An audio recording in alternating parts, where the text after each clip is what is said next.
En fait, aujourd'hui, je vais vous raconter les mésaventures de Pinocchio. Les mésaventures de Pinocchio. Il était une fois un vieux monsieur, il s'appelait Geppetto. Un G avec un E, ça fait quel son déjà? G, c'est ça? G. Geppetto. Geppetto. Et il vivait dans une petite maison avec Cléo, son poisson rouge, et Figaro, son chat, un autre de leurs amis. Jiminy Cricket habita, lui aussi, la maison.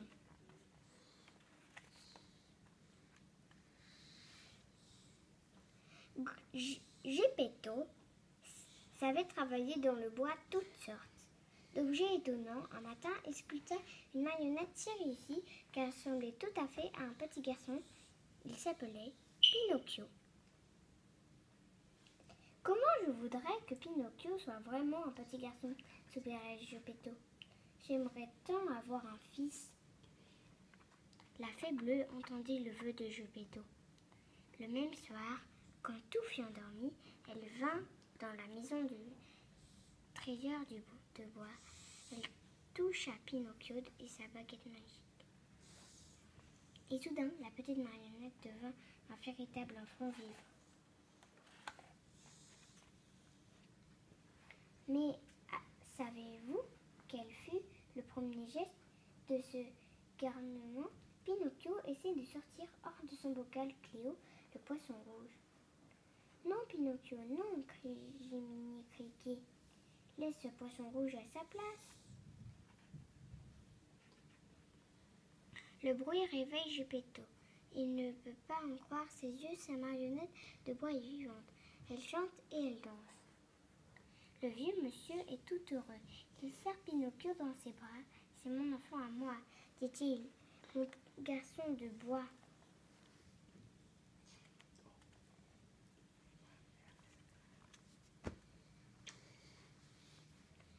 Geppetto voudrait préparer un bon déjeuner pour Pinocchio. Mais la garde-manger est vide. Père, demande Pinocchio, laisse-moi sortir. Je ferai le marché à ta place.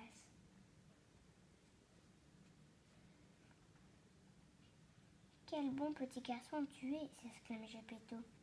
Le vieux monsieur donne à Pinocchio un porte-monnaie plein d'argent, de la liste des choses à acheter. Jiminy Cricket, lui, n'est pas vraiment sûr que Pinocchio soit un bon petit garçon. Je vais simplement le suivre et voir ce qui se passe, décide-t-il.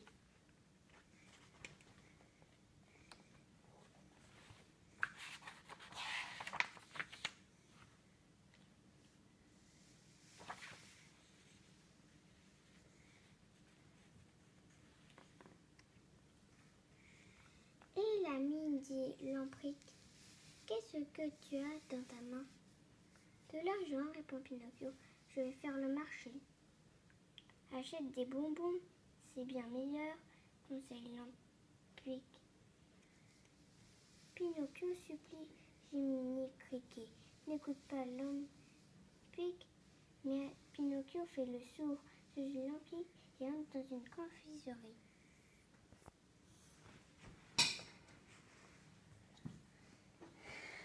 Qui t'a donné ton argent? Demande la marchande de bonbons. C'est mon père, affirme Pinocchio. Pour acheter des bonbons? Demande la marchande. Oui, pour acheter des bonbons. C'est un mensonge. Au même instant, le nez de Pinocchio commence à s'allonger. Pinocchio saisit ses bonbons et sort du magasin aussi vite qu'il peut.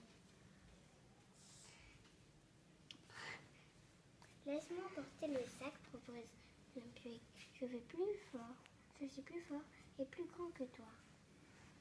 Pinocchio lui tend le sac plein de bonbons. À sa grande surprise, Lampric lui